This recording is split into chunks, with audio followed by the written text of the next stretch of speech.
Welcome to the On Assignment podcast, brought to you by Mobilized Man, where our mission is to train and mobilize men as kingdom assets.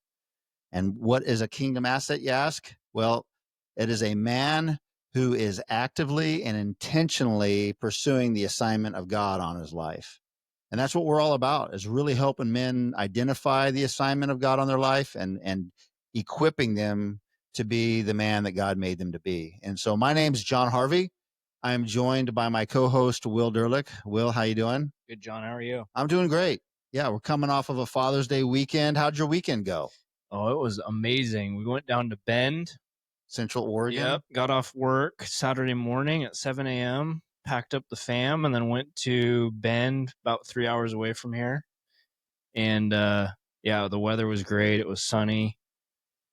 Packed the kids in a hotel room. Yeah. And it was a whole bunch of shenanigans, but it was a ton of fun and good little trip. We were only there one night and came back the next day, but yeah. It's good. It recharges you, but we were also exhausted afterwards. So it's like a weird dichotomy balance thing that's going on. You were in that stage Yeah, 100%. It's like it was good to get away with the fam, and it recharged certain batteries in our life, Yeah. but drained some other ones. Yeah. It's just like we got home and we just crashed. We're like, what did we do? Lots of memories were made, and our kids loved it. It was a great Father's Day. Ate some really good food. That's amazing. Walked by the Deschutes River there in Yep. town. It was just beautiful. Shopped a little bit for Mama. Did some Father's Day shopping too. Oh, good. Oh yeah, Good. got some good stuff. Yeah. No, it was a great little weekend. Oh, But I'm glad you got to do that. how about your Father's Day? You know, it was great. Yeah, I remember that. I laughed because I just remember those days where you're like, it would actually probably be easier to stay home and just chill, but getting out is so worth it, and making the effort to do that. You know, I'm so glad you guys got to do that. And Bend is beautiful. If you're not familiar with Bend, it's high desert country, beautiful scenery, and the river that runs through the city of Bend is the Deschutes River. Is just a classic, beautiful Northwest river. And so definitely a highlight place to go visit. They have a really good food scene too. Yeah. We always find something new to eat there. And it's just, they got food trucks. And so if you're kind of a foodie like I am. Yeah. Yeah, you definitely eat good. That's some good food. You know, they've got all the breweries, and they've got great golf courses. In the summertime, the music scene's really great. They've got a big amphitheater there for concerts. It's just a great destination point, and it's really like a 3-hour road trip from the Portland Metroplex. So great spot to go. We go there every year for at least one weekend, if not more. But I'm glad you got to do that. My weekend was great. We had a men's event Saturday morning for our church that I led, and it was great turnout, great group of guys. And then got to spend time with family on Father's Day at my sister's place, and my dad and mom were there, and then just my family. So it was really good. I missed my two older kids, but I got to have time with my youngest daughter, and really got to enjoy that. And so, yeah, just a great Father's Day weekend. Felt super blessed and recharged, getting after it this week, and ready to dive into this episode. But before we do that, I want to highlight one of our listeners, Brett Gilliam. Brett is a faithful listener to the show and a friend of ours that I've known Brett for a lot of years, and just want to give a shout out to Brett. He's a great father, husband, and just seen incredible transformation in his life from the time he was a young man to now. And just one of the hardest workers you'll ever meet, works in the construction industry, but just loves Jesus, follows passionately after God. And so definitely a man on assignment. So Brett, we give you a shout out. We love you. We'll honor you today. Thanks for being a part of the Mobilized Man family. And, you know, he's signed up for the Trek Northwest too for this August. And so excited to have him on that trip. He's a go-getter. It'll be fun to have him with us. That'll be awesome. Yeah. So today we are going to address the topic of more of a leadership topic. As men on assignment, we are called to be leaders. We're men of influence, and no matter where we're at in our role at work. We understand that we are leaders, leaders at work, at home, in our communities. And a style of leadership that is not focused on very often, but that is extremely important, is servant leadership. And so that's going to be our topic for today is why is servant leadership so important, and how can we develop that into our lives, and what's the mindset behind it? Why is servant leadership important, and what's the thinking behind it? Oftentimes we can get so caught up with the assignment that we have, the role that we play within our home and work, and the things that we are called to do, that we can lose sight of the priorities that we have as men on assignment. And those priorities are established by what is eternal. Mm-hmm. Because you and I will work on a lot of projects and we'll accomplish a lot of things in this life, but not everything that we do or work on or that we lead through is going to go on from this life into eternity. Mm-hmm. And so, what are the things that are eternal, and how can we adjust our focus to where we are investing into things that are eternal? And if you look at the things that are eternal, there's only really three things that are eternal. And that would be God, that would be God's word, and that would be the souls of people. And so, as leaders, we have this focus on the day to day and the details of the day to day, and that's very important in the process. But what we don't want to lose sight of is the things that are most valuable, and those are the things that are eternal. And so that's our connection with God, Mm-hmm. our connection with His Word, and our understanding of His Word that we find in the Bible. And then the people that we're surrounded with and their souls, who they are. And so I think it's a great place to start the conversation today on servant leadership by reading out of Mark chapter 10, because ultimately our we've got lots of voices that are talking about leadership in the public spectrum, and a lot of them do a great job with it. I love what comes from like guys like John Maxwell. Jocko Willink is another guy, him and Leif Babin with Echelon Front, developing some great leaders and great leadership roles, and um, different leaders that you'll find out there that talk leadership. They're all very good and very valid, but our ultimate example of leadership is Jesus. Mm-hmm. He was the leader of leaders. As the King of Kings now, what he did for us when he was here, fully God, fully man, as the Son of God on earth, gave us an example of how we can lead our lives and lead others based upon how he did it. And here's what he says in Mark chapter 10. I'm going to start in verse 42. um, the disciples are kind of bickering about who's going to be the most important in their group, and who's going to like sit with Jesus when Jesus gets to heaven, and who's going to be at his right hand and his left hand. And so there's kind of this ego going on among the guys, and they're like, well, why would you get to sit next to him? You're not that great of a leader. I'm a better leader than you are. And they're starting to bicker, and Jesus basically takes them aside, and it says that Jesus called them to himself and said to them, this is great. He says, you know that those who are considered rulers or leaders of the Gentiles lord it over them, and their great ones or their great leaders exercise authority over them. But it shall not be so among you. There's going to be difference between the way things have been done among leaders in the world and the way you do things, and understand what that difference is. He says, but whoever would be great among you must be your servant. So Jesus immediately equates greatness with servanthood. Mm-hmm. And whoever would be first among you must be the slave of all.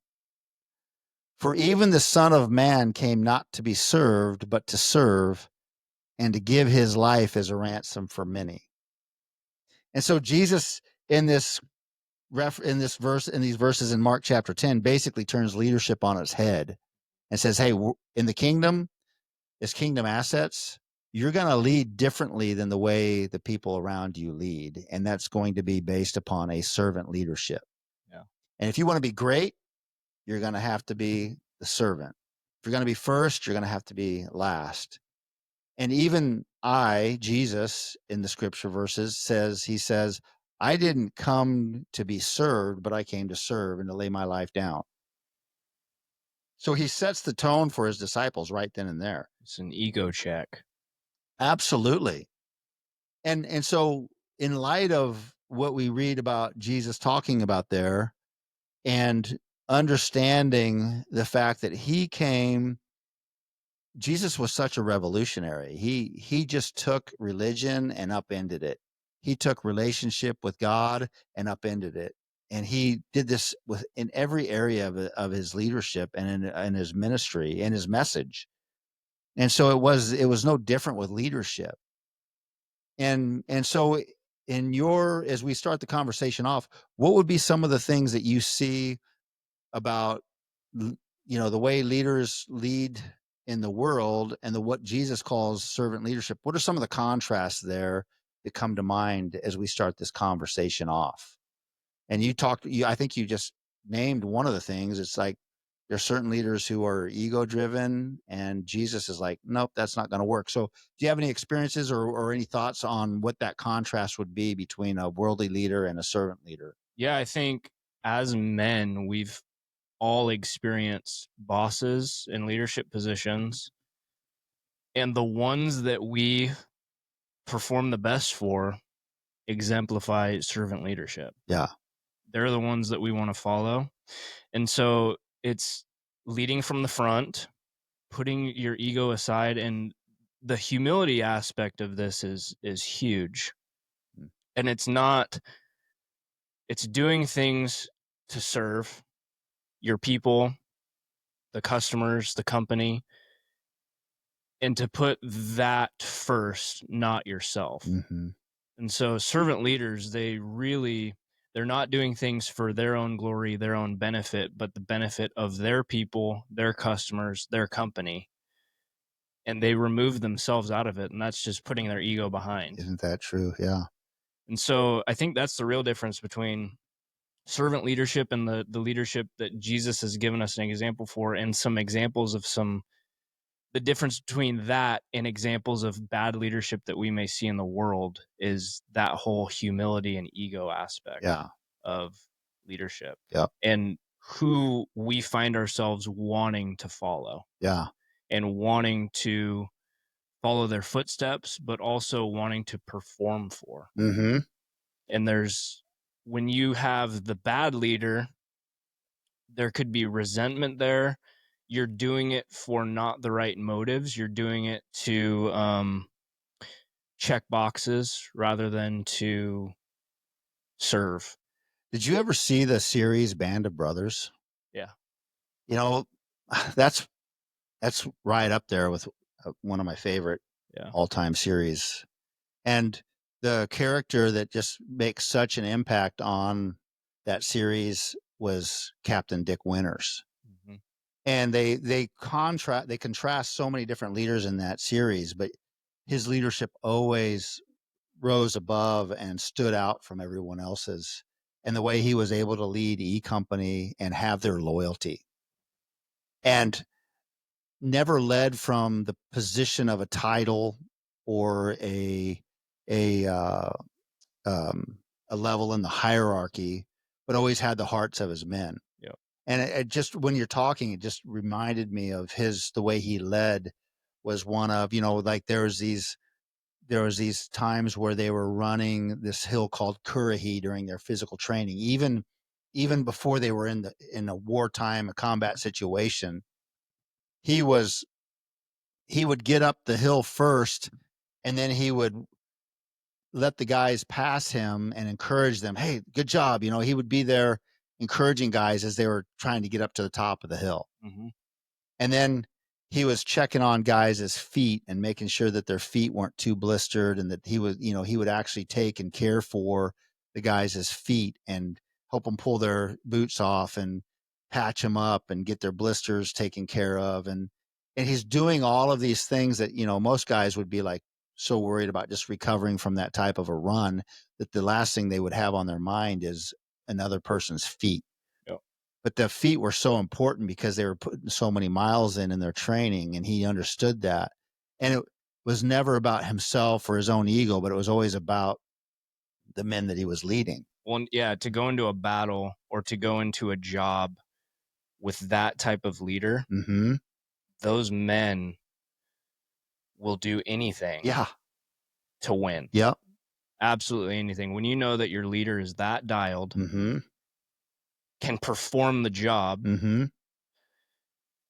and the buy-in that that leader has to go into battle or to go into the workplace or to lead your company Yeah. or whatever you're doing in the world, the buy-in from those people is leaps and bounds over It's other leaders. absolutely. And I think you pointed out a couple of really solid elements there of leadership where as a leader, you have to be capable and you have to put in the hard work yourself. And as guys watch you do that, you're developing credibility.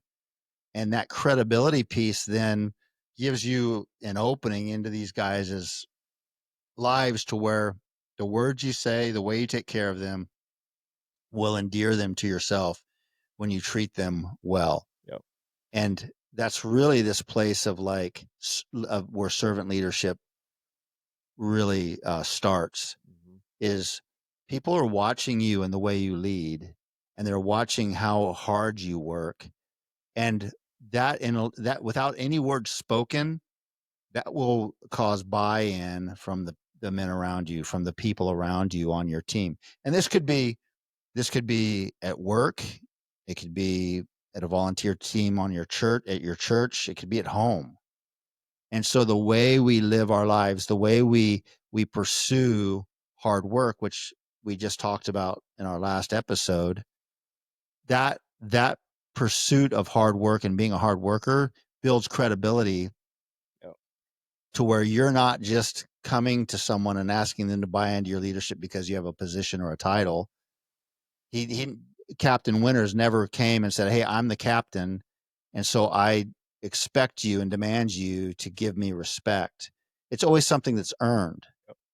And there was another scene in the series where I think it was, I don't know his rank, but Buck was one of the leaders that had come up in the ranks, and they found out that Buck had been gambling with some of the guys, and Buck was looking at it like, "Hey, I'm just building camaraderie with the guys. I'm hanging with the guys."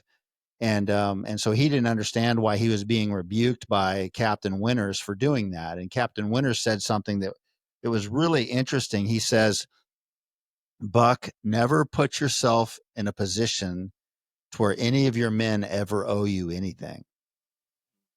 And there was a leadership point there where it was like, these guys are going to lay their life down for you, and you never want them to be in a position to where they feel like they owe you anything.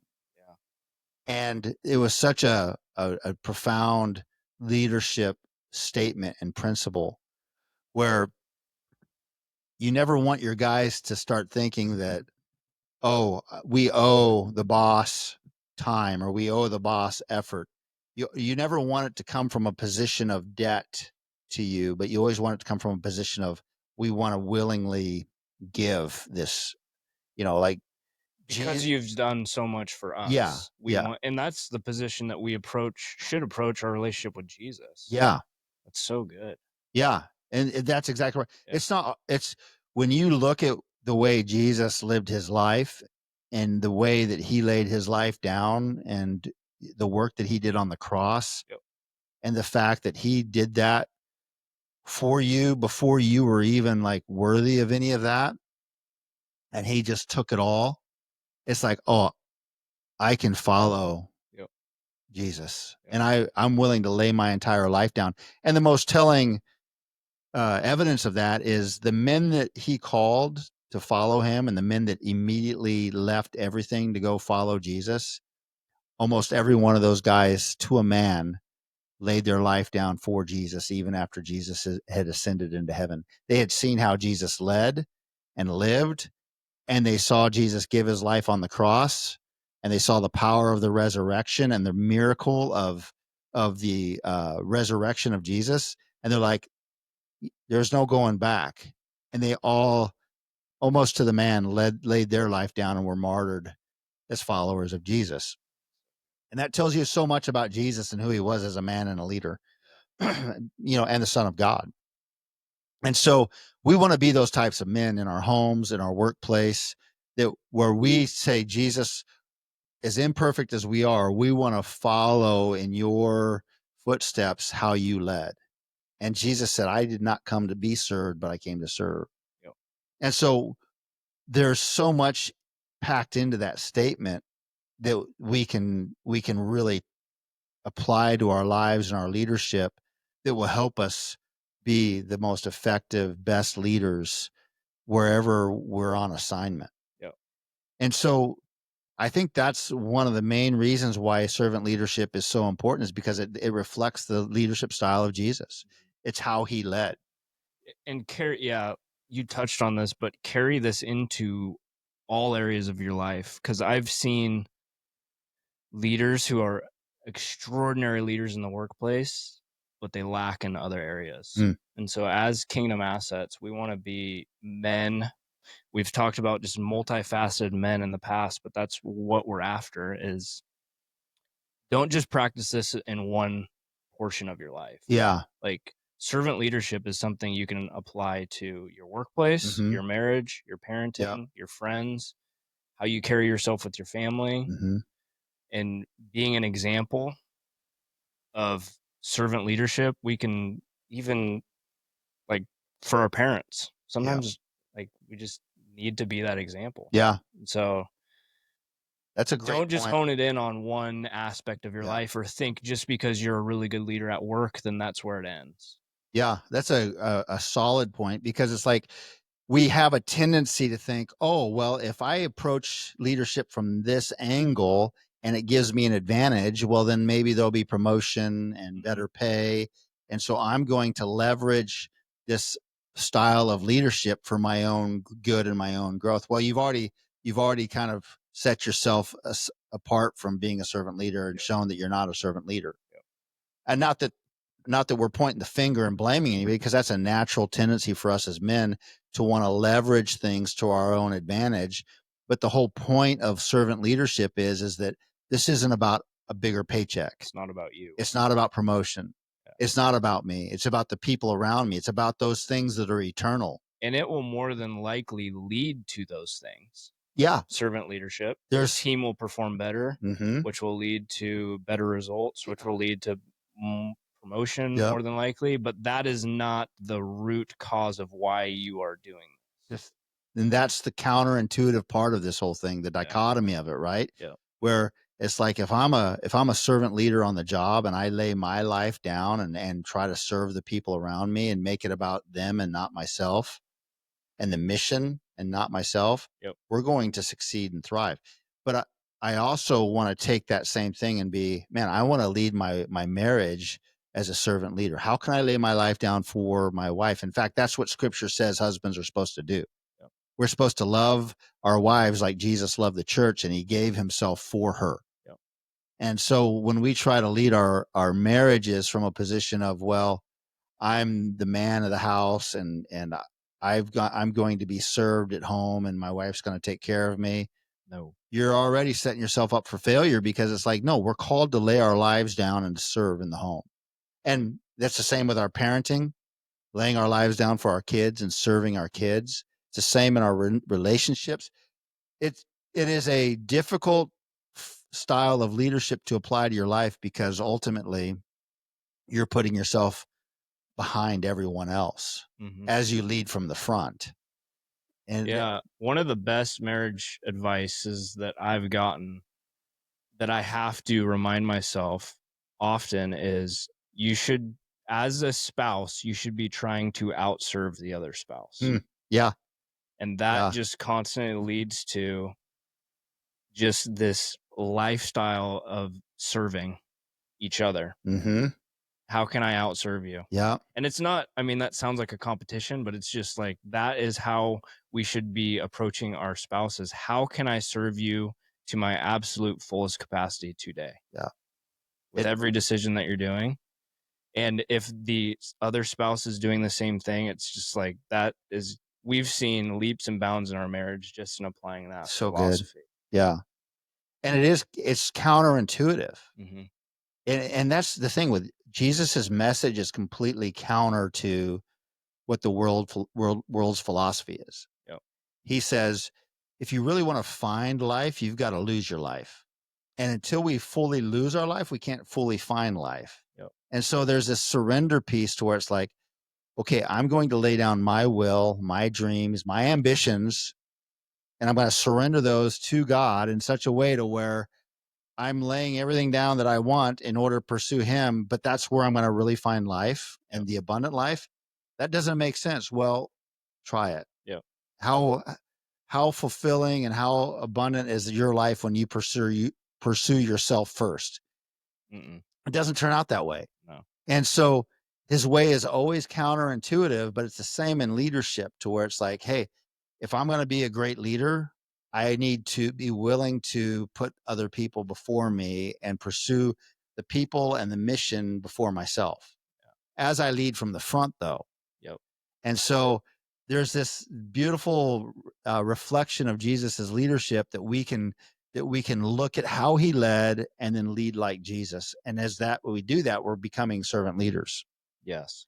And one of the things that I found in my own leadership journey is that what this does is that it creates a culture where trust there's trust between an employer and the boss. There's trust between the people that are in the company and the company's leadership. There's this element of trust because they see the way you're leading and it develops trust and it allows for influence that a controlling type of leadership does not. Yep.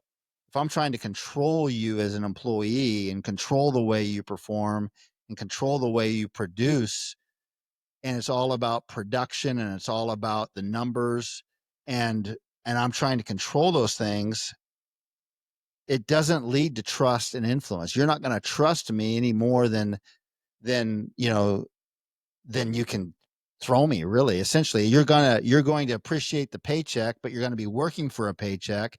But as soon as something goes south or there's something hard that comes up, you're not going to throw yourself into that because we don't have a relationship that's not just transactional. Yep. And I found that to be true time and time again. When I care for the people that I'm leading, when I work and lead with character, and I'm not just trying to say, hey, I'm your boss or I'm your manager or I've got a title and a position, but people have seen how I work and how I live, it changes everything in that leadership dynamic. And that's what servant leaders really do is they're like, I'm never going to leverage my title or my position to get you to do what I want you to. And when you are a servant leader, you're being an example. And when you're an example and you're doing things correctly and you're doing things well and you know what you're doing and your people see you doing that, you give less input Yeah. because you're being an example. People see, Hmm. they see the work that you're doing, they see the work that you're capable of. And people that try to control, they're not the example. They need to put in more input to get the result that they want. Yeah. Yeah. But when you're in those situations and you're not leading by example, your people aren't seeing that you're capable of doing, so that when you're giving the input, there is no trust there Right. because they don't actually see you doing the work. That's right. Yeah. And so you're working harder and you have less trust. And so that just leads to really, there's no efficiency in your team. There's a lack of trust. Hmm. And so as a servant leader, you're being an example. There's less input, but when you give that input, it holds more weight and they trust that you actually know what you're doing, Yeah. know what you're saying. Yeah. And so that when you do have to give that nudge, hopefully it's not often, Hmm. But when you do have to give that nudge and that input, it's trusted and it's taken well. Yeah. Yeah. It's interesting, the dynamic of the different phases of business development that we went through, at least, where at first I was an owner operator. And so I was actually working daily with the crew that I had. I was working with them with my nail bags on. We were framing, pouring, doing the different things, but I was an owner operator. So I was involved in all of that. And so every day I would show up and I got to show the guys how to work, how to do the work, Yep. how to work hard. But there was always a sense of like, I have to show up and work as hard as everybody else every day, even though I'm the owner operator. Yep. And it was actually fairly easy to lead that way when I was hands on with the guys and with the crews every day. And when I was interacting with the the vendors and the different subcontractors that we had, I was interacting with them at a daily level to where they could see me working hard. But there was never any room for me to slack off. Yeah. But by having that type of culture where I always was the guy on the heavy end of the lift, or I was always the guy stepping in to help another guy out, and you create that culture, but it's easy to do because you're on the job. Yep. And then as the company begins to grow and it's like, well, I have to peel off the job for a couple hours and go take a look at a job. Then it was like, there was no problem because they knew I was working on things that were going to lead to more work. There wasn't a sense of grumbling like, oh yeah, he's just going to go hit some golf balls and, Yep. and go take advantage of the fact that we're doing all this work. It was like, no, there was a sense of there was a sense of trust because I had shown myself to not be a man who was trying to always get out of the hard work. I was always stepping into it. Yep. And so when I had to start getting off the job site, there was not a sense of resentment, but a sense of trust. And you build that trust by the culture that you've created through your own hard work. Yep. And then that continued to develop as I had to step away from the field more and more to actually run the business and to sell work. And then as I began to raise up production managers and people who would lead the projects, there's a steady disconnection between you and production as you take on more and more of a role of administrative leadership over a company, and you're starting to take more and more of an executive role. But even then it was like I had opportunity to show those guys that I was working hard. Yeah. And not that I had to prove myself, but there was a sense of like, I don't ever want there to be this position where I feel like I don't have to be going 100%. And I'm starting to take the easy way out. And I'm starting to become a guy who's asking guys to work hard for me when I'm not giving 100% myself. Yeah. So there's this level of integrity that was developed and in my mindset that was like, I am going to serve these crews 100% by making sure that there's work lined up for them, by making sure that sales are being made, that there's enough estimates going out to ensure that our schedule is packed for every one of our crews. And then when that didn't happen, if there was a break in the schedule or if there was a job where the permits didn't get issued and all of a sudden there was a setback and I was like, man, we don't have any work lined up.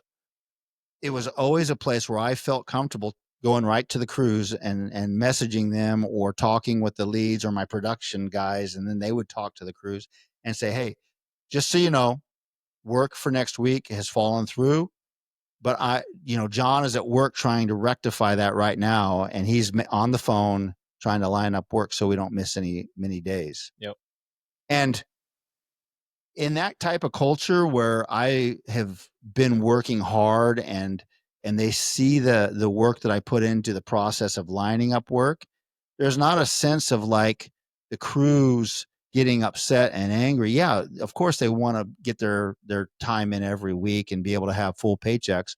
But if there's a culture of trust, then they trust the fact that I'm beating the streets trying to line up work.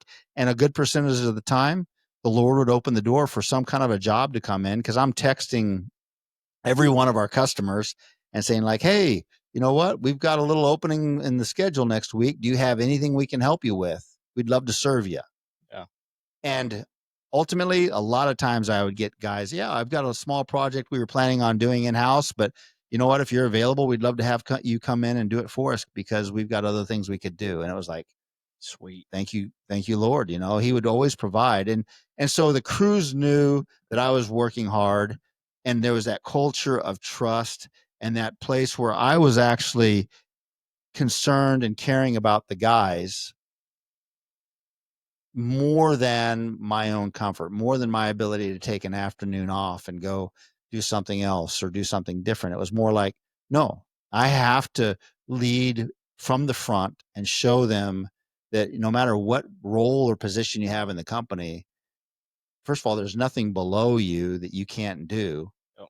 but also that I'm going to give it 100% and I'm going to do it very well so that everything works well together. And the guys could always tell that. I was always prepared for our company meetings, always showed up way before anyone else and had things dialed. And so when guys came to our Monday morning company production, you know, we'd have these company meetings every morning.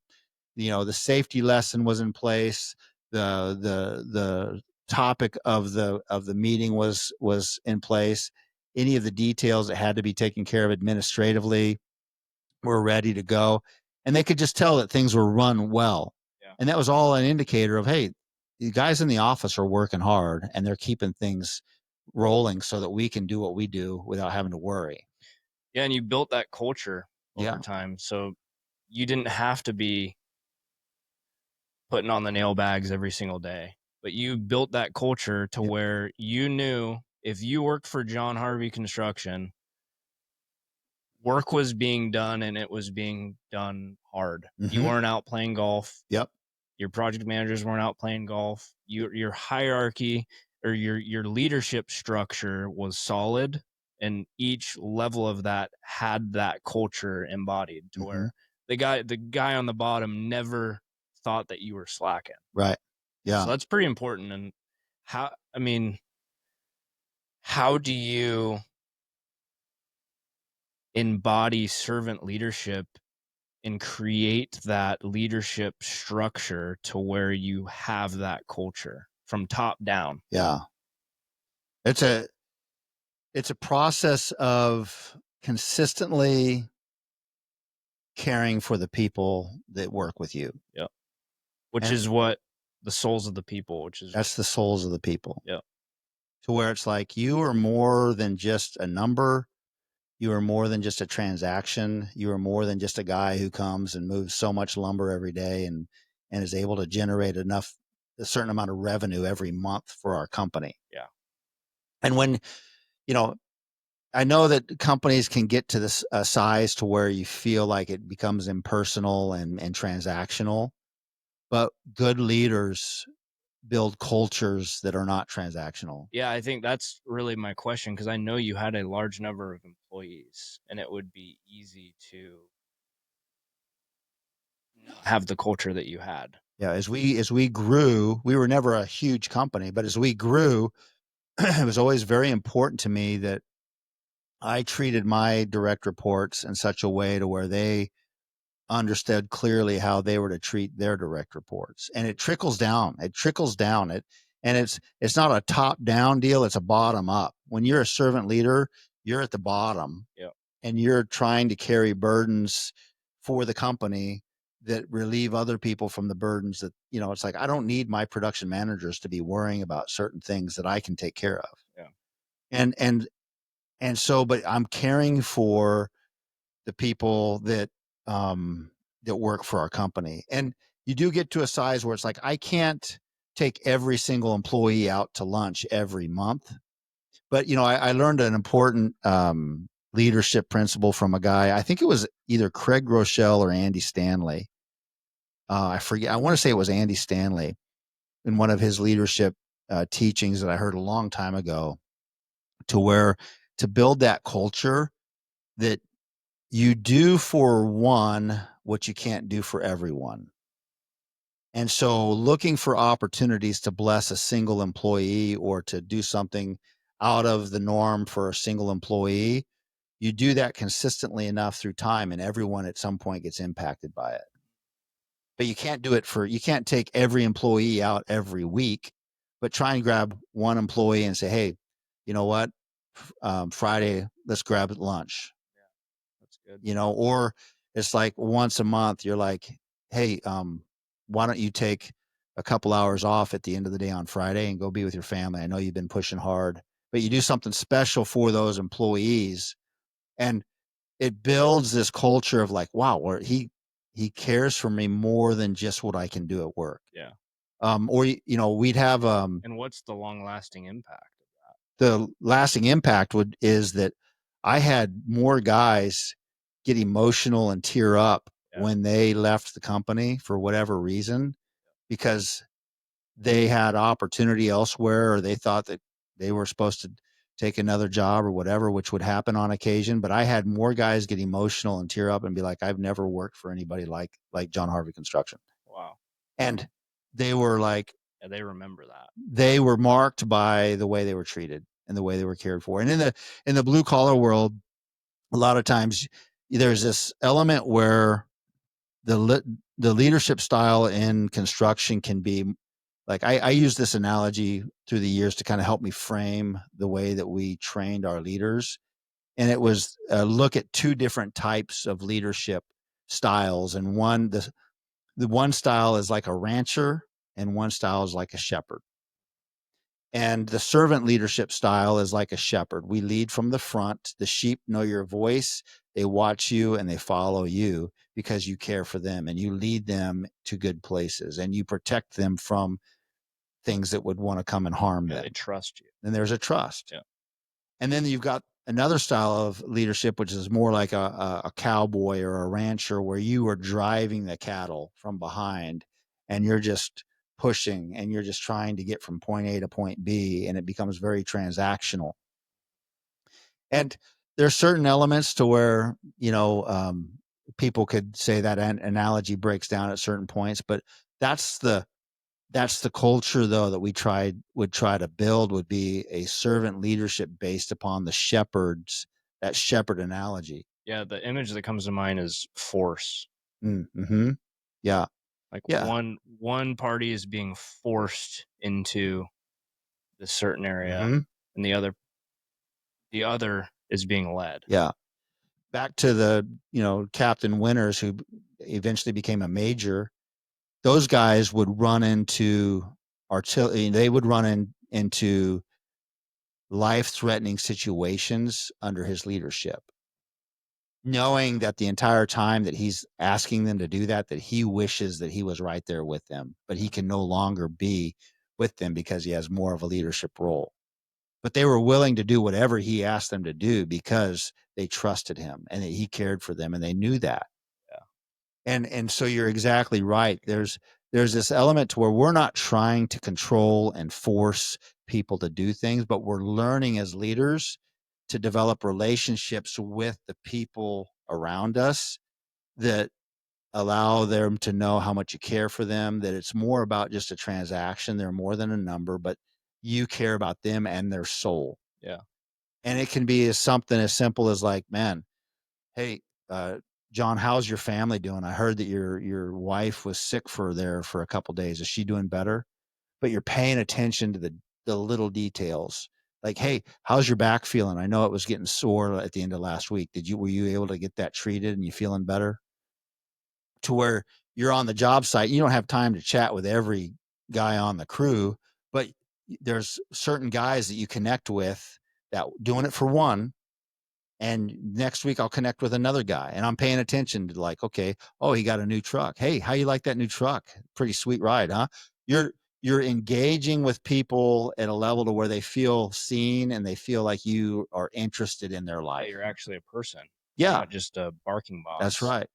Yeah. And then at the same time, it's like, hey, you know what? I'm watching the way you're putting that wall together, and that's not the way we taught you to do it.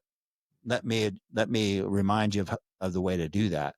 And you can come and you can confront certain things, and there's not a sense of like you coming against them and being against them. It's like, hey, we're on the same page here, trying to do things in a way to where we're the best. And so I'm calling you up. I'm not putting you down, because there's that trust that they know that the same guy who cares about them is calling them higher. Yeah. And so it really made confrontation and those things that could become like a conflict, it made it much better where I could speak into the lives of my guys and be like, hey, you know what? I really see you starting to show up right on time, like 7 a.m. You're starting to show up right at 7 instead of 5 minutes early. And so by the time you get your nail bags and start rolling out, it's 7:10, 7:15. Why don't we get back to where you're ready to go at 7? Yeah. Because that's kind of the way we do things around here. Yeah. And they'll be like, okay, yep, that's the way. And you can basically begin to highlight certain elements in their character where it's like, hey, make sure that you're able to really continue to just crush those things that require no talent because I want you to continue to grow and it just takes consistency. So don't let yourself lapse in this area. And if I am a controlling leader driving the crew and coming from that rancher kind of cowboy perspective, cracking the whip, then I can just yell at them, hey, you should be here before 7 o'clock. So you're ready at 7. And they begin to just kind of get burnt out and tired and they don't respond as well. No. Whereas from the other angle, you're approaching it from an angle of, man, I care about you and I want you to grow. I want you to be the best leader. And so that's what we have here is we have great men working for us and everyone's got opportunities to grow. And I want you to grow. It's a completely different angle that Jesus modeled for us that we see become super effective in creating culture, shaping culture in our companies. And Yeah. it's the same way at home, in our relationships at home, and our leadership at on volunteer teams, all of those things. We're like not leading out of our own ego, but we're leading out of a place of like, man, I lay my life on the line every day to do my job and do it well and to work hard. And so I value you as a person. And so in that place of value, you're going to grow and it literally transforms the dynamic of a crew. It's like, hey, you know what? We've got a deadline. The weather's been hurting us lately. And so we're going to ask that we had to take, we had to leave early because of weather conditions the last couple of weeks, here and there. This Friday, could you guys put in like 2 extra hours and work till 6? And in order for us to get that job done by the end of day Friday, we really need that to push the schedule for our customer. Mhm. And it's like, you will find that guys are willing to go the extra mile for you because you've gone the extra mile for them. That's good. Yeah, there's a lot there just practically speaking, though, it is on a daily basis, you seeing people, Yeah. you keeping people in front of you. And yeah, it's hard. It's like you realize that you're behind schedule and there's financial implications to that. And you're like, oh man, we're watching our gross profit margin just drop on this project. I've got an extra 2 guys on site and so the labor is getting heavier and it's taking longer and you start really wanting to just crack the whip and just like yell and you want to really push that crew to get it done. But man, if you created a culture of like where, man, I'm shepherding these guys, it's like, hey, come on now, Yep. let's go. We can push through this. We've got to really work through. And I found that there's times where I would even sacrifice my own schedule and get out there on when it became more critical. There'd be days where I'd just be like, okay, I'm going to get my nail bags on and I'm just going to be an extra hand that doesn't impact the cost of goods sold on this project. I'm in the overhead category. And so if I can give them 2 hours of just time and I'm humping lumber and helping with whatever needs to be lifted and done, it gives them almost like a spot when you're lifting weights, on the bench press. Just a couple of fingers will help you finish the lift from a spotter. And sometimes that was the case on a job site where just me coming in for a couple hours and just getting after it with the guys, it brought just this energy and this level of like enthusiasm that was like, yeah, let's go. And so those are all little dynamics of that build a culture of servant leadership. And that's the same on your fire crews, man. I mean, it's like the guy who's willing to say, hey, I've got my thing done, my assignment's taken care of, and so I'm going to go help the guy wrapping up hoses or I'm going to go help the guy who's doing the final cleanup on this, to where it's not, oh, I'm going to go, pull my phone out and catch up on Instagram because we're done. My role's done, but there's more to be done. You're like, Yeah, you're stepping in. yeah, that won't survive in the firehouse. Yeah. That stuff is squashed quick. Yeah. But the guy who's willing to get out there and get after it and serve, Yep. he's going to be the crew. He's going to be a valuable part of that crew because they know it's not about him. Yep. It's about the crew. It's Yeah. about the mission, about the work. And so that's the cool thing about servant leadership is that it's not based upon you being over someone else. You can actually inspire the leaders who are above you or the leaders who are on the same plane as you by your servant leadership attitude. And all of a sudden they're like, well, man, if Will's coming on as a young guy on the crew and he's coming and helping me do the heavy lifting and it makes it my job a little bit easier, that inspires me to do the same thing. And it's amazing the dynamic that creates in the culture of your crew when you do that, Oh yeah. no matter what your rank or position is. Yeah. I so some I feel like sometimes leaders can get kind of habitual and continue doing the same thing and not wanting to switch things up. Mm-hmm. So, say we do have a listener out there that has just screwed the pooch on this thing Yeah. and has not been a servant leader, has Mm-hmm. not been doing the things that we've been talking about in this podcast. How can they change? What is like one of the very first steps that they can do and kind of a plan going forward for them on changing? Because when they change, it's going to be very noticeable. Mm-hmm. There's going to be a lot of things being talked about and things need to be changed, but I feel like it's hard for leaders who have been doing something a certain way for a Right. very long time Yeah. to go from doing it that way to doing it a completely different way that's going to lead to better results, but Mm-hmm. I feel like it's tough to make that switch. Yeah. It's whenever you're in a rut, Mhm. it's hard to change and get out of that rut. It's hard to shift the trajectory that you're on because the rut that you're in is pretty much determining the route that you're taking and the direction you're headed. Mhm. And I could always see like guys being like, "Oh, wow. Boss is real nice now. Yeah, Oh, wow, what's changed?" So totally. there's going to be that type of banter and stuff Yeah, on a crew, especially in the trades. yeah, and that's okay Mhm. because really, if you think about like the picture of trajectory, let's look at trajectory, okay? And if you want your trajectory to change, then that means that you need to allow that point of contact. The point of contact only needs to change a small percentage for the trajectory to change. Think Yeah. about a golf ball, and That's that's the most common yeah. picture of this, right? My golf game's terrible, so I won't speak as anybody with any skills in that area, but I do know though that when my the ball is hit and it goes in a consistent huge slice or whatever, it's all about the angle of the golf club as it strikes the ball. And if you can change the angle of that golf head Mhm. just a slight amount, it will actually adjust the flight of that ball. Yep. And so if I want to make big changes in my leadership, then I'm going and get out of a rut where it's like I'm not seeing the culture I want. I have a high turnover of people.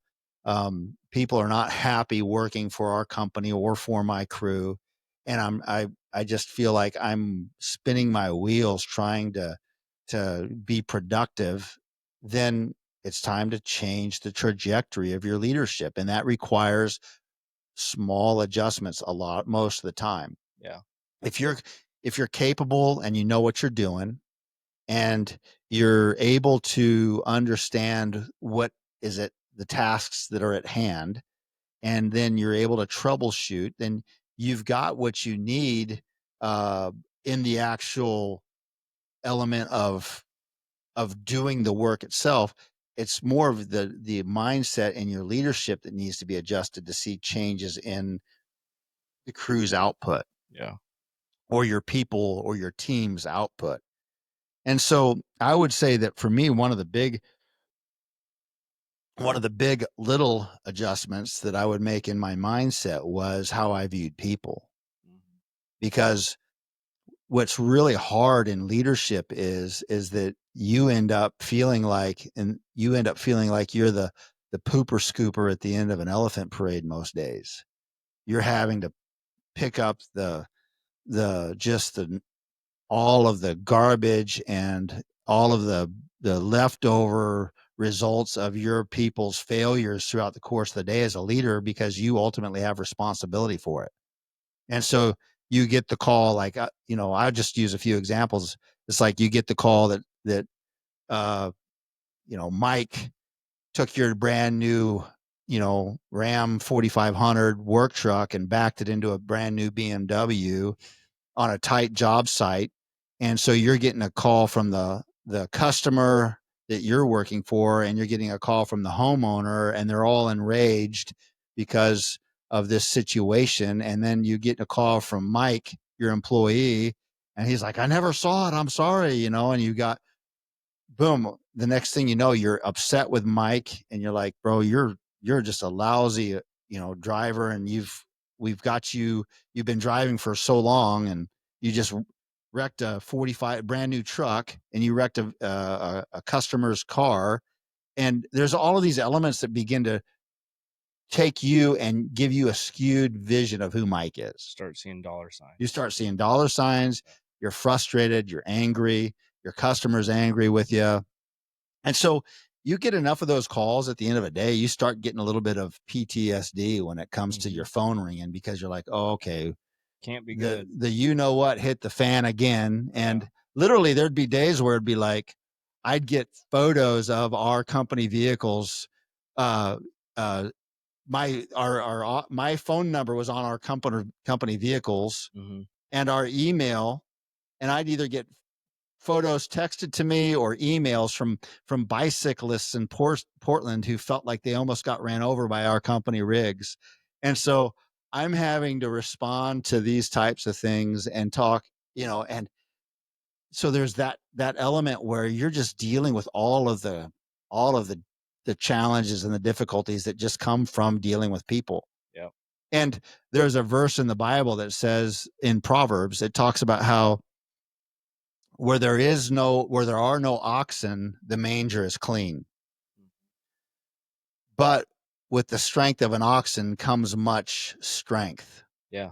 And so the point is that if you're going to use oxen to plow your fields, it's going to be way easier to plow your fields with, but you're going to have a bunch of garbage to clean up in the manger. The barn's going to be a lot of work to keep clean. Yep. And so you get to choose. Do you want to stay an owner operator and just kind of have everything under your control and just run one crew and just have a couple guys working for you, and that way you can control things? Or do you want to grow your business and get to the point where you're running teams and crews, or whatever your business is? Having people involves messes. Yep. And those messes can cause you to get jaded about the people you're working with, to where you begin to actually hate the very people who are working for you, because it's like Who are doing the work, they're doing the work, that are making you the money. but they're generating the revenue for the company, Yep. but they're also generating all kinds of Yes. hassles and messes. And so it's easy to get jaded. And a lot of guys then, when they're jaded, they begin to just want to control. Yeah.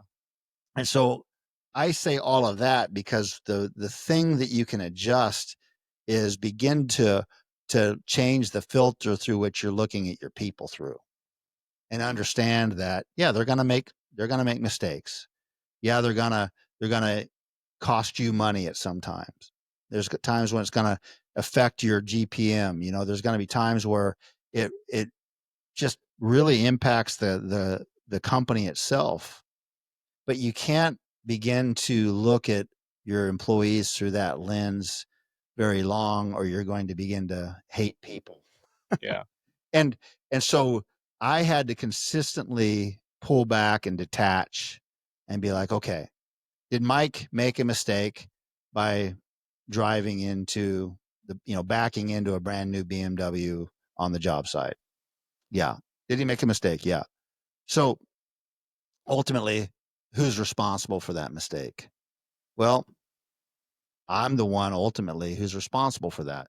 Yep. So do I respond by hating Mike and wanting to just really, ream him for the mistake and then saying, "Hey, I'm pulling the loss out of your paycheck, and yeah, you're never driving a company rig again," and really coming down hard and trying to control Mike? Or do I begin to say, "You know what? Maybe I need to allow for a little bit more training in our training budget next year when I'm looking at budgets. Yep. Maybe I need to spend a little bit more time at our company meetings talking about driving and driving a company vehicle for us. Maybe we need to implement some different policies to where Mike doesn't have to drive, the street he was on, and his name wasn't Mike, but this really did happen. The street he was on was literally a one-way S-curve tight street up in the West Hills of Portland that was hard to drive my company truck through, let alone a 4500. And he'd been pulling a trailer and he was trying to come back around this corner. And as I look at the scene, I'm like, well, yeah, he couldn't see, but we didn't have anybody with him to spot him. And so he's trying to back the truck up without a spotter. It'd be like trying to operate a fire truck in that Oh yeah. neighborhood. It's like, so I had to begin to look at the scene from a detached position Mm-hmm. and realize it was Mike had the accident, but ultimately there's things that we can do to help him not do that again. Yeah. All that to say, I don't want to get jaded against guys like Mike and all the challenges because we're working together, and I don't have perfect performance. And so what do? It's like I'm going to handle the situation. I'm going to address the customer. I'm going to stay calm, detach. I'm going to address the issue. We're going to cover it, take 100% responsibility, do whatever it takes to make it right. And then we're going to make the right adjustments. And I'll have a conversation with Mike and be like, "Hey, you know what, Mike? Tough day, right? Yeah. Yeah. And I'm sorry that you had to go through the stress of driving our company rig on that street. And you know what?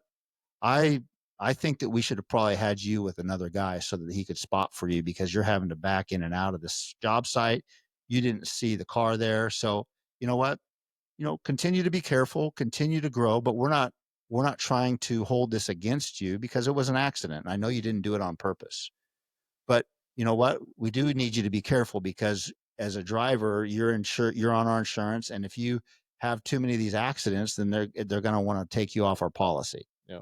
And so you continue to work on being more careful and cautious, but we're not holding it against you. We'll continue to work towards getting you a spotter and somebody working with you, and to where it's like we're working this out in a way to where he knows that I care for him, that there's room for growth, but yet I'm not trying to control and crush him because of what happened. And that's just a little bit of an adjustment in my mindset when I'm dealing with an employee, where it's like, instead of being jaded and hating people, it's like, you know what? Mike is the bread and butter of this company. And I would rather see my employees thrive and grow and not feel like they're controlled and crushed just because they make a mistake, to where they have opportunity to grow and become better, knowing that as they become better, my whole company becomes better. And so we leverage that accident or that mistake or whatever it was, we leverage it so that we can become better. Yeah. And that mindset piece is a small adjustment in the way you look at the people you're working with. And you realize that, you know what? The end goal is not always about the success of the project as much as it is about the development of our people. Yep. And if you can shift that, I would say you're on your way to becoming more of a servant leader, right? And shepherding your people rather than just driving them towards production. Yeah. The detachment piece from your example, being able to take off your owner hat Yeah. and to approach it from Mike's angle Mm-hmm. and put yourself there. It takes work, it takes time. I'm sure there was 18 other places that you needed to be at that moment, but to go out to the site and detach and see, Mike, where were you at? Why Mm-hmm. did this happen? Yep. You would have never saw that from your office over the phone. Right. Yeah. So as a leader, the ability to detach and to take off your owner hat and to put yourself in your people's shoes, that's part of loving your people.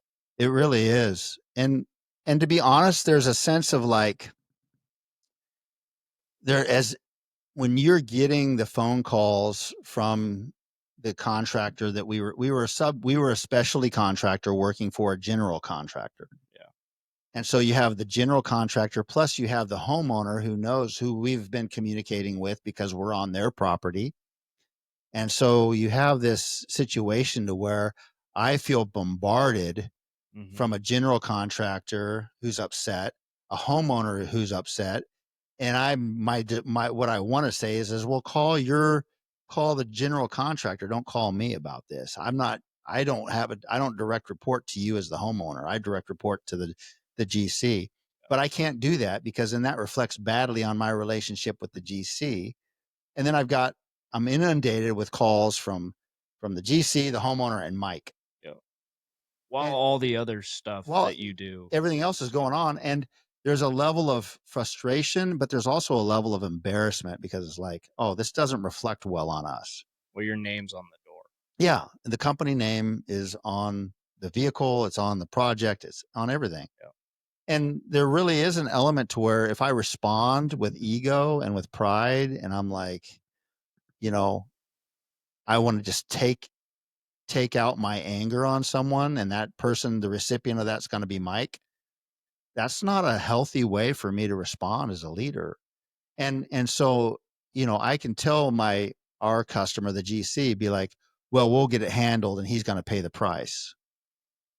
That doesn't reflect well on me as a leader, but that would be kind of the way that a leader who's more of a driver and a controller would take and say, I'm going to make him suffer. Yeah. But no, instead it's like I I call the customer, the GC up, and I'm like, "Hey, you know what? I got your message. We will address this immediately. And you know what? I'm very sorry that it happened. We will do what we need to change. We will change what we need to change in order to avoid this in the future. But just know that we'll get it taken care of for you, and we're really sorry it happened." Yeah. And so you got to humble yourself and you got to just, and I don't want to come across as being a leader who handled this perfectly every time. I'm not trying to come across like that. This was a real incident that happened and this is really how we handle it. Mhm. And it ended up becoming a very successful project and one in which the GC was happy, the homeowner was happy. And we were on that project for a couple months and it turned out really, really well. And the employee who I'm calling Mike ended up being a solid employee of ours, Mhm. and he grew because of that incident, and we never had more issues with that type of thing from him. So all that being said is I'm not trying to portray like this perfect performance every time, but the way we handled that by me humbling myself, taking full responsibility, and then addressing it with our employee, addressing it with the customer, and then being able to shoulder that burden and just be like, okay, let's get this handled. It ended up long term helping us rather than hurting us. Yeah. And that's part of this thing where you have to have vision beyond the moment and you have to lay your emotions of the moment down. And any type of pride that it's going to make you want to be angry. Yeah, I think intentionality over instinct. That's good. Yeah. Really good. That's what Yeah. comes to mind. Because instinctively, it's like you want to be proud and because you're embarrassed. Yeah. And that pride wants to creep up and be like, well, you know what? It's not my fault. It's his fault. And we're going to deal with him. Well, and you're not anti-Christian for having that instinct. That's just your flesh. Yeah, that's right. Yeah. So don't feel like a bad human if that's your instinct, It, but yep. you were intentional about it. Yeah. And you have to be very, very intentional when you're leading through those types of scenarios. And so servant leadership is one that looks at people as priorities. It looks at people not transactionally, but relationally and says, I'm going to lead my people, my people. I'm going to lead people well, the people who are on our production crews, the people who are in our office, our subcontractors, our vendors. I'm going to lead with people to where they feel like they are a priority. Yeah. Another way this played out was, in decision making when it came to company policies. Early on when we were starting to grow and I was taking more of a role within the office and releasing more of the field work to other leaders, we had a hard time at first covering the additional payroll. Sometimes we didn't have a full payroll in the account waiting, for payroll to come. And so there was times where it was like, oh man, our accounts payables are there, but we haven't received them yet, and customers were late paying, and it was like we don't have enough money to cover payroll. And so when that would happen, initially, I would I would have to make the decision of not paying someone. And so I would make the decision to not pay myself, Mhm. and everyone else would get paid. And it would be like, you know what? I'm going to take the hit as a leader because it's really my fault. And I take full responsibility of this. And I had to do that a number of times until we had enough revenue built up into an account that covered. We ended up eventually getting a couple, 2 or 3 months of payroll put aside to where we could handle the hits, which really helped us through COVID, by the way. Yeah. But we could handle the hits as they came based upon, our customers paying us or paying us late or whatever. And I wasn't always sweating payroll. But at first, it was like I had to make the decision to where, well, I'm not going to make my guys wait on a paycheck and then get paid myself. I'm going to actually be the one who takes that hit personally. And then when my office people knew that, if that wasn't enough to cover what we needed, then I could go to them and say, "Hey, you guys mind? We've got a check coming next week that'll help cover all of this. You guys mind waiting until next Wednesday to get your paycheck?" And I never had any problem and any pushback. And I didn't have to do that very often. It was just a couple of times. But when I had to do that, they'd already seen me because they were in the office. They'd already seen me do that. And they're like, "Yeah, no problem. We can wait a couple days." And we were able to work that out. And it was like, I saw the benefit of that type of servant leadership when they were willing to sacrifice because they'd seen me sacrifice. And so those are all elements uh, of servant leadership that are so critical, and it really is important because it it it's the way you see people as a whole. Mhm. It's the way you view people and your heart for people and the fact that they are eternal beings who you have influence in their life as an employer or as a leader. Maybe you're a manager, whatever level you are at, you have influence in the lives of people that impacts their souls, which are eternal. Yep. And so let's be men who lead them the same way that Jesus led them, to where they would be willing to serve and lay their life down for the people around them. And so that involves being humble. We as servant leaders, we need to be men who are humble, who pursue humility in our leadership, who and leadership and humility at this level is like, I don't think, sometimes we think of humility as thinking less of ourselves. It's like, oh, I'm an idiot. I'm stupid. No, And really, you're searching when you say that stuff, you're searching for people to tell you and feed more into your ego. right, So it right, makes you even right. less You're humble like, when you think like that. I'm such an idiot. No, you're not, And John. We oh, love you. thank you. You're Yeah. so good at Right, this. right. And what you should say is, yeah, you really are an idiot. Yep. Mhm. So, but no, it's like, so the point there is not thinking less of yourself, but thinking of yourself less. Yeah. It's not about you. It, and you might be the owner of the company, but it's not about you. It's about your people. Yeah. And so humility is a big one, as far as like the traits of a servant leader. Um, Empathy, the ability to see people and to not just have them be transactions who fill a role or a position within your company or who just produce certain results. Yeah. You know, you might give a lot of favor to a guy who's super, he's one of your best sales guys and his numbers are sky high. And then there's another guy who's just like working 100%, giving it all he's got, but yet his numbers aren't quite there yet because he's less experienced. And so you're going to favor the guy who gives you better results, but yet ultimately you should give both of those guys, you should approach them both from a position of men. You guys are both awesome Mhm. and helping both of them grow instead of, favoring people because of the results they create. Yeah. Right. So That's fair. empathy, really seeing people, being able to look at things through their eyes and see, and really seek to find what's their perspective on working for you and for the company. And so when we would do evaluations, there was a point where we would ask the employee, "Hey, is there anything that you see that going on in the company, that we could make adjustments on?"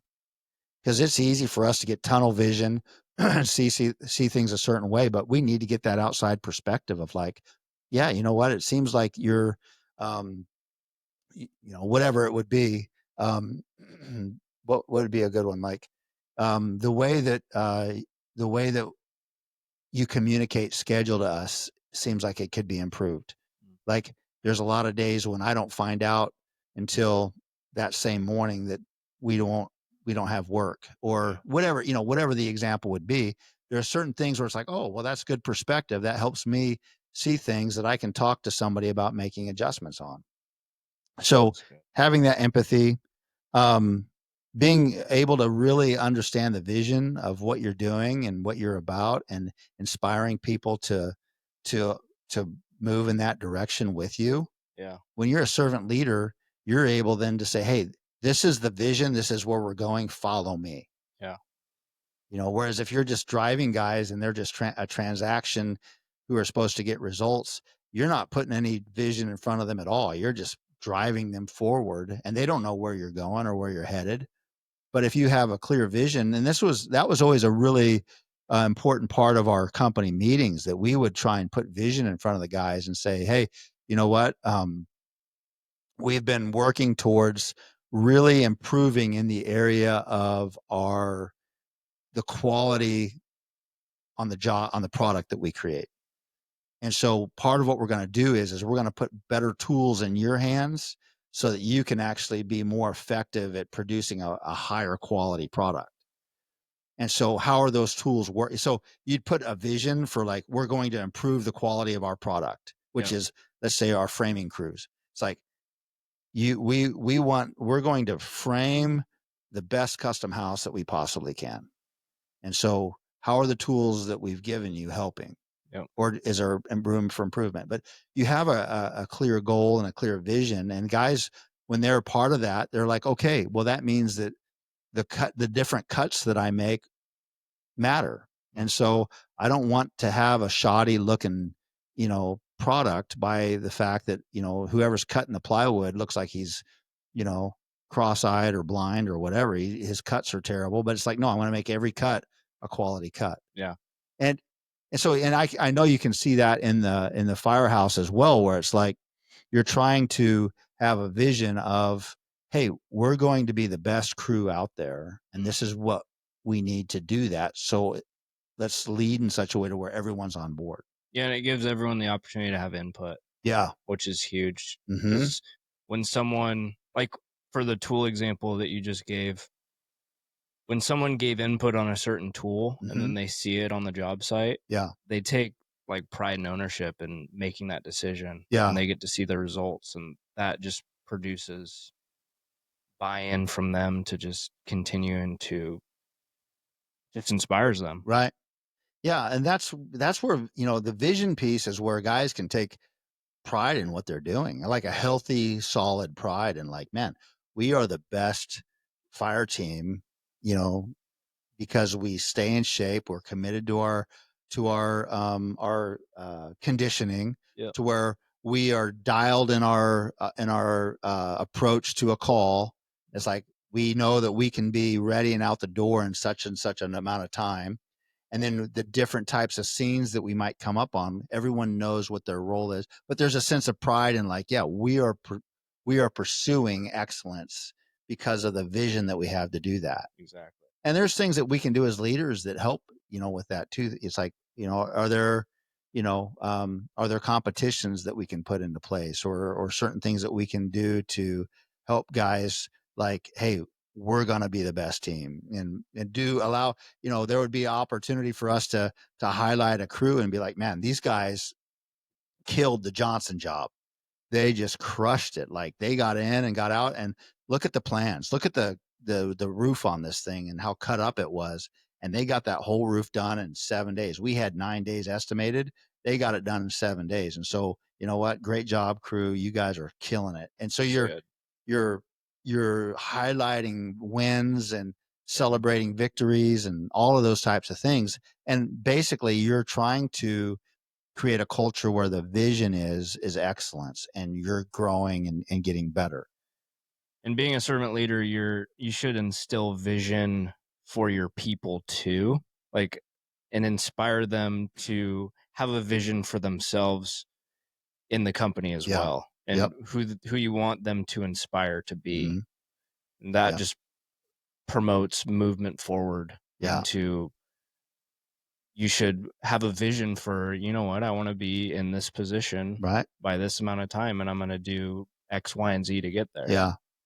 Yeah. And you have to create a track for people to run on in order to do that, which is a great opportunity as a leader to clarify your vision and what we're doing and what it takes to do what we want to do. And so, a guy coming on board with your company, he's got to know that, hey, I'm starting out here, but I've got opportunity in front of me. If Yeah. you start a position where there's no opportunity, No, you're you're not. not going to really pursue excellence or growth. And and so we had different positions that were available on a crew that a guy could strive for, that he Yeah. could really work towards. And there was certain benchmarks in his performance that allowed him to grow, or different certifications that he could get that allowed him to have the opportunity to step into a new role.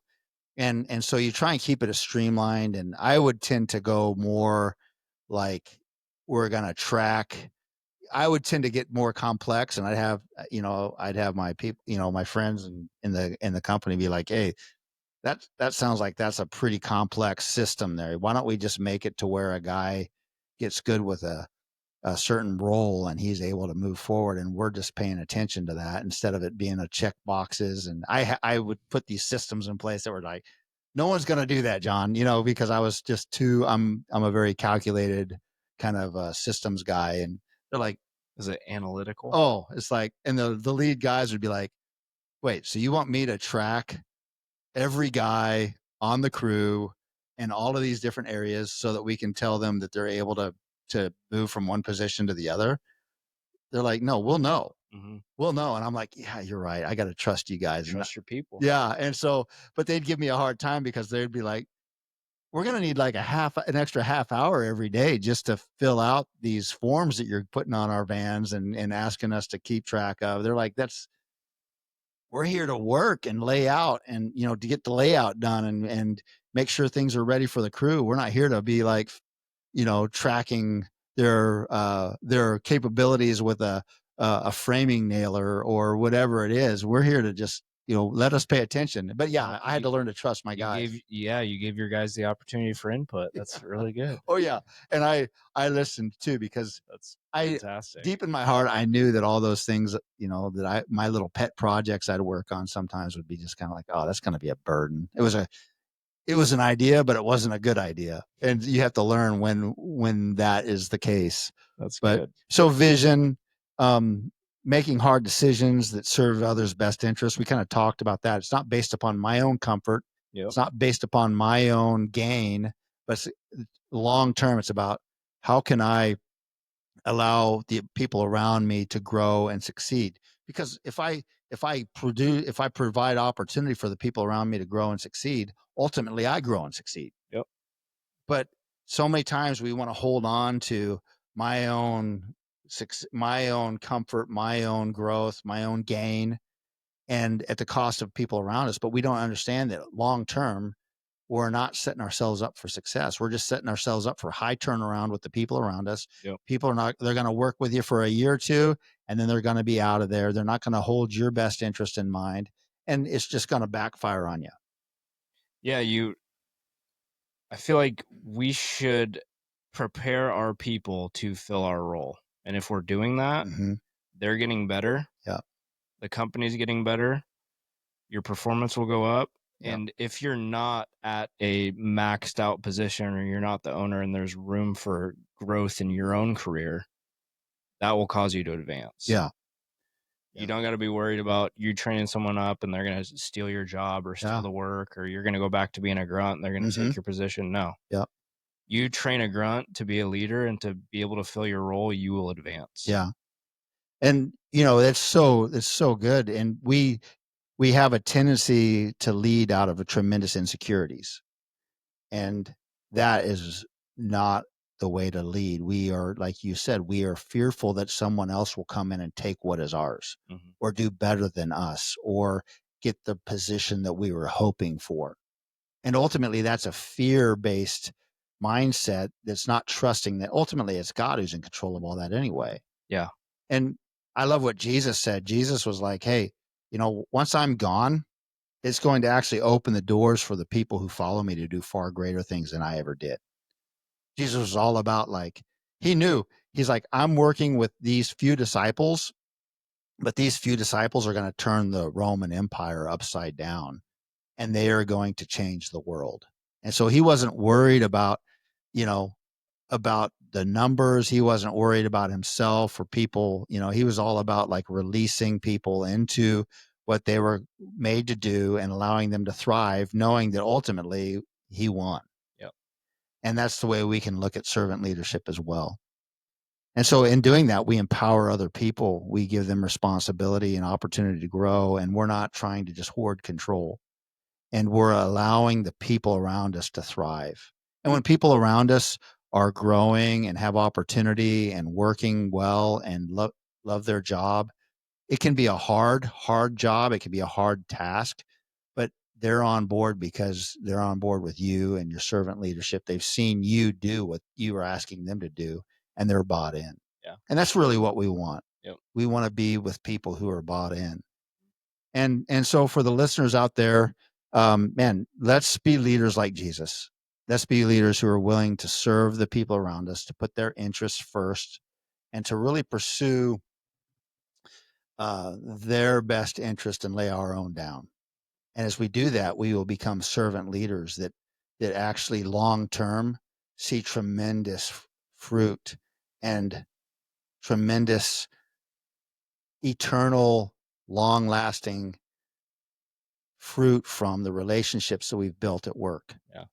I've got men that I worked with 20, 30 years ago that I still think about the words that they spoke to me, the way they spoke into my life, and the way I grew because of their influence. And it's incredible. The the fruit of what they did in my life, and then what I was able to do in other people's lives, it will just get passed from one generation of person to another. Yeah. And it's incredible, long lasting fruit. And ultimately, people are eternal. And so they're worth it. Yeah. And so that's some just some thoughts and some insight into servant leadership, to being a leader who reflects the leadership style of Jesus, and who's really willing to build the lives of the people around him rather than control them. Yeah. And see people thrive and grow and give them opportunity. And there's no better way to lead than that, I feel like. So any insight or comments or anything as we kind of wrap up the topic here? That was great. That's good. Yeah. We need to be aware of what servant leadership is, Yeah. because I feel like many people get in a leadership role and don't know the types of leadership, and they kind of just fall into a role. But knowing servant leadership, and the best example of that is Jesus. Follow him and what he's done and what his word says. Yep. And Yep. And you can apply this immediately. yeah. Your next interaction at work can be completely different than your last one. And it's just a matter of just being interested in people. Yep. And caring for people. And then always, and from a self leadership perspective, we will always strive to be more capable and better and do our job really, really well. Yeah.